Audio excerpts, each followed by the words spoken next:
भागीदारी होता व्यक्ति होती आमर बाचस्पति महोदय श्रीमती सुरमा पाढ़ी अपा आम अपा बोली डाकुछु एवं आम सहित अच्छा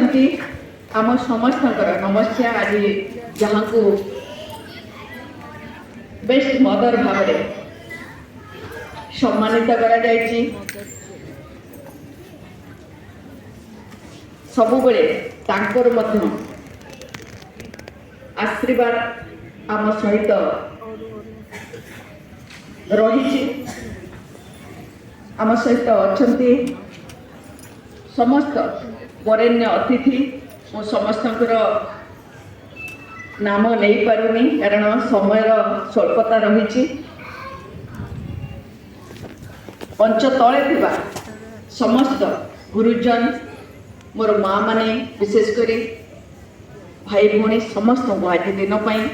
बहुत बहुत शुभेच्छा।